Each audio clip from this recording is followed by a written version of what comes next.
2024-2025 শিক্ষাবর্ষ থেকে শুরু হয়ে যাবে ত্রিপুরা শান্তিনিকেতন মেডিকেল কলেজ। এ নিয়ে আগরতলায় হয়েছে এক পদযাত্রা।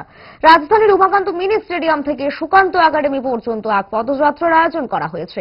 বিকেল 3টায় পদযাত্রায় অংশ নিয়েছেন আধ্যাত্মিক গান ঐক্যের প্রতীক যোগীরাজ শ্রী শ্রী 1008 কৃষ্ণানন্দ স্বামী বাবা কালিদাস মহারাজ। পদযাত্রা শেষে বিকেল 4টায় সুকান্ত একাডেমিতে সম্মাননা প্রদান করা হয়েছে যোগীরাজ মহারাষ্ট্র।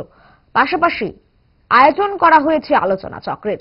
সাংবাদিকদের এই সংবাদ জানিয়েছেন মলয়পীঠ। এদিন উপস্থিত ছিলেন গঙ্গারাম হাসপাতালের চেয়ারম্যান ডক্টর ডিএস রানা, নেপালের কাঠমান্ডুর মণিপাল মেডিকেল কলেজের মালিক आनंद बातासजी, गंगाराम हास्पिटल लिवर ट्रांसप्लांटेर डाक्टर सुरेश सांघवी प्रमुख। आकर के बहुत ही आनंद का हम महसूस कर रहे हैं। मलयपीठ जी ने शिक्षा का बारे में उन्होंने इतना बड़ा एक धरोहर उठाया हुआ है। ये इस क्षेत्र का लिए बहुत ही महत्वपूर्ण है। इसमें हमारे गंगाराम हॉस्पिटल का chairman doctor DS Rana sir Kathmandu से नेपाल से पधारे हैं और मणिपाल मेडिकल कॉलेज का मालिक आनंद बतास जी, गंगाराम हॉस्पिटल का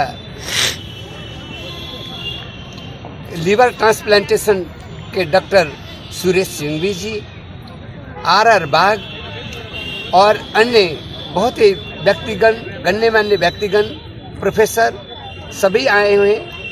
इस अग्रतला त्रिपुरा का बहुत भाग्य है।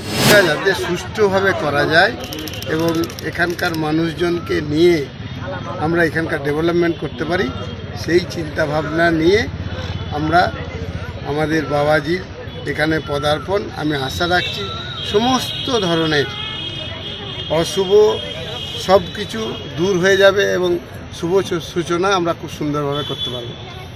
কবে এটা করবেন শিলান্যাসটা? দেখুন, আমরা আশা রাখছি রাজ্য সরকারের সহায়তায় 2024-25 শিক্ষাবর্ষে মেডিকেল কলেজ শুরু করে দিতে পারব। শুধু মেডিকেল কলেজ নয়, তার সঙ্গে সঙ্গে সবাই মিলে আমরা এখানে একটি নলেজ সিটি তৈরি করব। এই বাসনা ওনাদের সাথে কথা হয়ে প্রাথমিকভাবে আমরা কথা বলা শুরু করেছি এবং সকলের সাহায্যে সকলকে নিয়ে গভর্নমেন্টের সহায়তায় আমরা এই কাজ সুন্দরভাবে সম্পন্ন করব।